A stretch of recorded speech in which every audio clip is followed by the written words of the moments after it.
Hey, welcome back to my channel. It's Angela. So, I've been seeing this hashtag going around from Garden Goddess Tarot and Rose Honey Ritual. If I'm not saying that right, I will make sure it's right in the comments below. It's hashtag only 10 decks, 10 mass market decks. And I wasn't going to do it because I swear I just did a video like this and then I looked back and realized I haven't. I did one last year. I think it was the same two people that created last year's tag. But I did 10 mass market and 10 indie, or 5 and 5. I did 5 indie, 5 mass market tarot. And I saw a bunch of different ways you could do this video. Like you could do mix and match. You could do oracle. You could do tarot. I was going to do also, to make it even harder than it already was, I was going to do just top 10 this year, but then I was like, you know what, no, I'm going to just do tarot, top 10 tarot mass market decks. As of this moment, which is my disclaimer, it could change tomorrow, who knows, but as of this moment, I have 10 mass market decks, tarot decks to show you, and I did want to show you because I said the Thoth and RWS mass market were a gimme, so those don't count. And I did want to show you, I do have a Thoth deck here that was, I bought this for like $3. It was in it's published by US Games. It was in a bunch of decks I got from a friend. I'm not taking them out because we've all seen these decks. And then this is the mini, which I got in a Peggy bag. A mini Peggy bag. The Radiant Weiss Spirit Tarot by Lo Scarabaro. I take it everywhere with me, and that's right there is why I needed a bag, because this deck has been used quite a bit. And then I also have the Centennial Smith-Waite Tarot Deck Centennial Edition and the Borderless, both by US Games also. So that's my gimme decks, my freebies, my whatever. So now I've got 10 more. And they're not in any particular order except this first one, which is my baby, my Forever deck. Light Sears Tarot, published by Hay House. It was an indie deck and then it turned mass market. I came into tarot in that sweet spot between the time it was already gone as an indie deck and before it became a mass market deck. I bitched mine in teal. This is my Ride or Die right here. It's my soul deck. It's my favorite. If I can only ever have one deck, this would be it. I love the colors. I love everything about it. It's almost like Chris Ann took my brain and stuck it in a tarot deck, and that's what I see in this deck, is me. And to me, that's what defines a deck as your soul deck, is if you can see yourself in that deck. And I do. It's a beautiful, beautiful deck. I've used it quite a bit. It is my baby. My special baby. So that's deck 1 of 9 more to go. So next we have, and again, they're not in any particular order, the Zombie Tarot. I got this off Amazon for like $15. The box, the book, the cardstock quality puts this deck way more expensive than it cost me. But this deck makes me laugh. I don't care how good of or bad of a day I'm having. If I'm having a really bad day, all I need to do is pull this deck out and look at it, and I'm laughing my butt off. It's hysterical. It's almost like a Shaun of the Dead comedy zombie deck, because Shaun of the Dead is like a take on the Dawn of the Dead, but it's a funny version, and that's what I see in this tarot. This tarot is a very beautiful reader, though. It's very empowering as well, and the only thing that's really changed is the pentacles are hazards. But if you don't have this deck, some people may see it, be put off by it. There's a lot of scientific-y stuff in it. I don't know if that's really a word, scientific stuff in it. But there's also heart and humor and beauty. Look at that, lovers. Love it. So that is deck 2. That is my Zombie Tarot. Beautiful deck. And I don't know who, it doesn't tell you who publishes it, but it's awesome. And I think it's still on Amazon for like 15 bucks. Worth it. Well worth it. Next we have the deck I learned tarot on. The Tarot Illuminati by Eric C. Dunn. Companion book by Kim Huggins. It is a Los Scarabero deck. Los Scarabero deck. I saw this deck on somebody's Facebook page many minutes ago. The book is amazing too, and it's full color. Well, thumbnail color, but it's a pretty cool book. I got this at a time where I was not, and I etched it in this gold, which came out horrible. But yeah, I love this deck. Love it. Some backs. Of course, the Tower card is up front, and the Ten of Wands. My stalker cards. I've talked about this Three of Swords many times. This deck is gorgeous.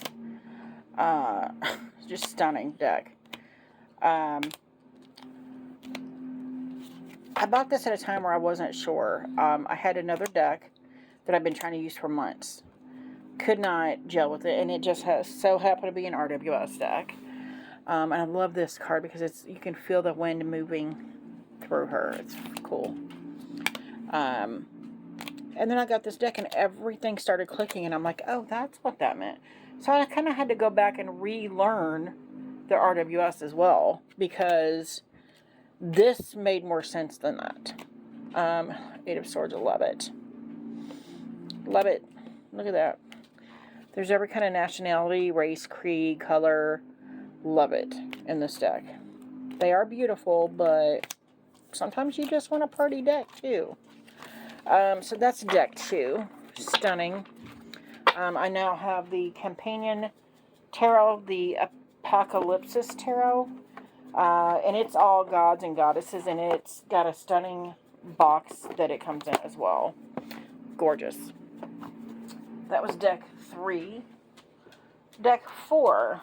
Got this year. I made this horrible pouch for it. I'm trying to make another one.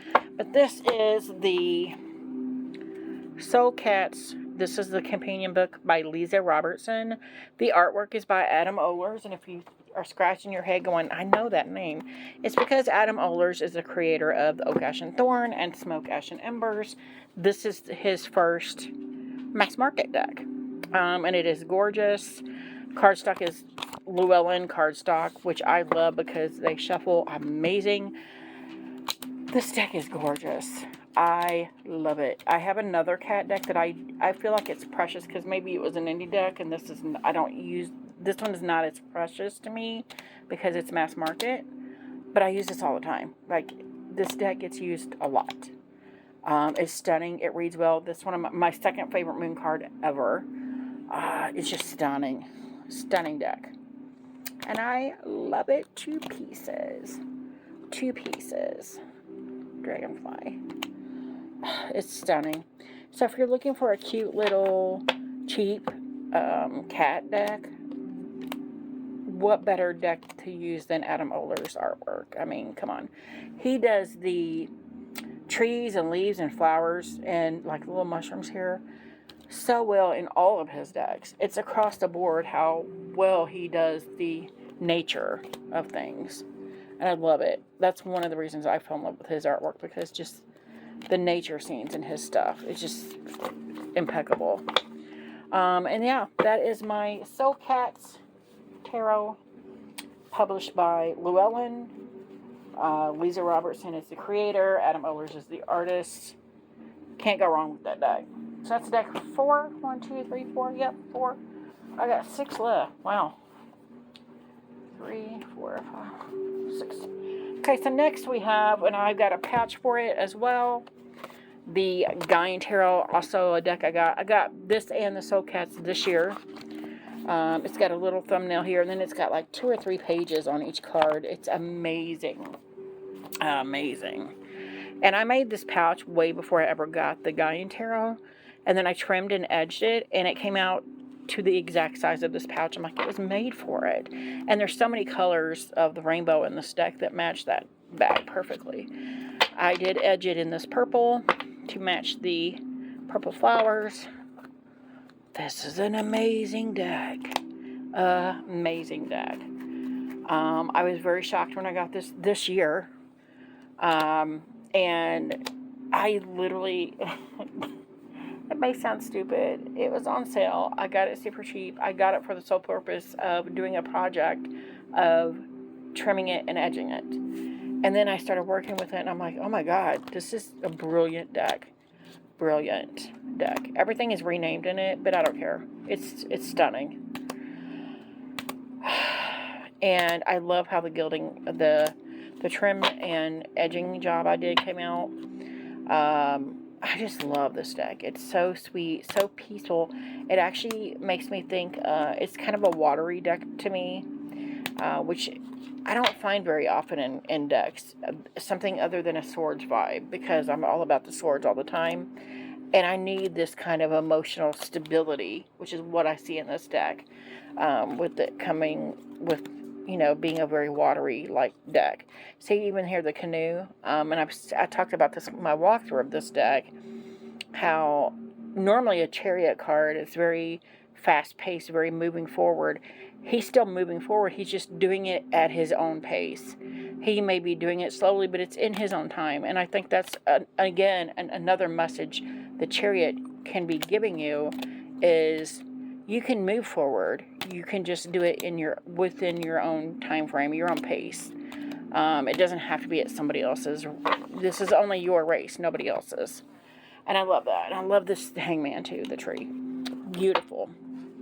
Beautiful deck. I was very shocked when I got it and felt the emotional connection I felt to it.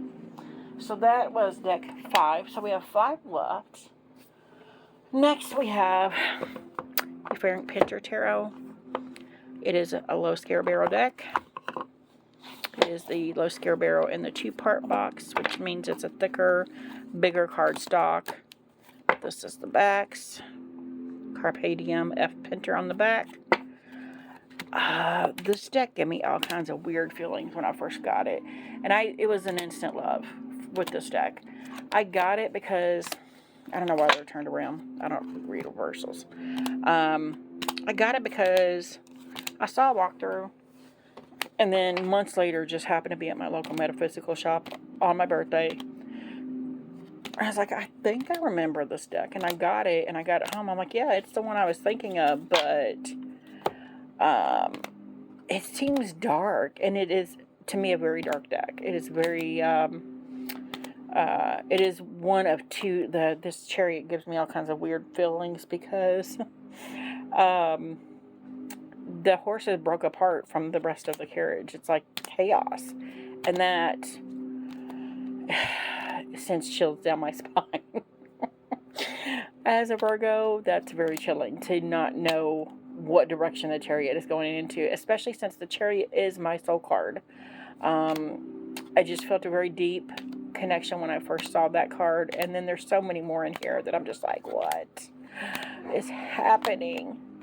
And yes, this is one of 2 decks I work with specifically for shadow work.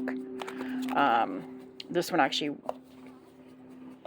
replaced the other one. Not replace it because I still have the other one, which I'm about to show you. But these 2 are, yeah, I can't be without them. So the other one I have, and I just realized the other day the top came off of here. It's a low scare barrel deck also. It's a typical tuck box. It's the Tarot of the Secret Forest. I went to pull it off the shelf, and I'm like, where the heck did the top go? It ripped off. So now I'm going to have to get a box for this. So this is the Tarot of the Secret Forest. This is one of the first 5-6 decks I got ever. I edged it in black. This deck has a colored side and then a black and white side. And I'm like, ooh, I'm going to use that for shadow work and for light work. And I've talked about this 6 of Swords many, many times. It was actually in a mediumship clairvoyant thing I saw, which came true, and it freaked me the crap out. And I didn't do any mediumship work after that for a very long time. But yeah, I love this deck. I've used it quite often. This is the first deck that introduced me to shadow work.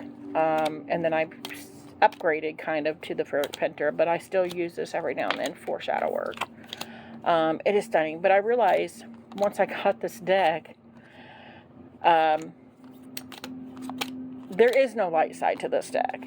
Because I was like, oh, I'm going to use this side for light work and then this side for shadow work. No, every part of this dark deck is dark. Every part. Doesn't matter what side you're using. And it's cool to me because there's kind of Easter eggs in the dark versus the colored version of this deck. There's little differences and nuances that were changed from the black and white seems to be like the sketches before it was a final product. And so some of the stuff is different, but they're very minute differences, and you have to really pay attention. But I think it's pretty cool. So that is the Tarot of the Secret Forest. I will never, ever part with that deck. So we have 3 left. The New Chapter Tarot by Catherine Briggs, a Liminal 11 deck. This deck, too, is one that immediately upon getting, I'm like, I love you. I got it on a whim thinking, oh, I need to get me a Liminal 11 deck, and that one's cute. It's more of a handheld poker size. I fell in love with the coloring in this and the artwork and the message I was just getting. I've done a lot of mediumistic reads with this as well. A lot of dream work, a lot of shadow work, a lot of the dark, deep depths of stuff work with this deck, and it's stunning. And it's kind of slowly worked its way into my top 10 favorite decks ever. So not just mass market. This is probably number 6 on my list, period, of favorite decks. That is my New Chapter Tarot by Catherine Briggs. I actually have the special edition from Liminal 11 as well. That's how much I love this deck. That's how much I love it. I got 2 copies. So 2 decks left. We have Tarot of the Abyss by Anatorian. This is a U.S. Games publication. I cannot do any deck, any top 10, whatever, without having one of her decks in here. And this is the only one I have that's mass market, so this one's going in. It's stunning. It's black and white. That does not deter from how stunning this deck is and how beautiful it is. It's amazing, and I love it to pieces. And the book, even though it's tiny, packs a punch. So if you don't have this deck, get it. And that is gorgeous. So, on to the last deck, and I have been hot about this. This was a very hard decision to make on this. This whole thing was hard. That's why I put a caveat in there. This could change. This top 10 list could change at any moment. The last one I put in there is the Native American Tarot. Because when I first started by Love Scare Barrel also. When I first started my spiritual journey, there was some, what is happening? There was some Native American, that's the death card, I think. Yeah, beautiful. Beautiful card. This deck is stunning. And when I first started my spiritual journey, I had a lot of meditations and a lot of things pop up during meditations that were Native American based. I had an experience at a bookstore where my hand started glowing, and it, of its own accord, reached up to the shelf and found a book called The 10 Grandmothers. This was after I had done several meditations with a young Indian girl in it.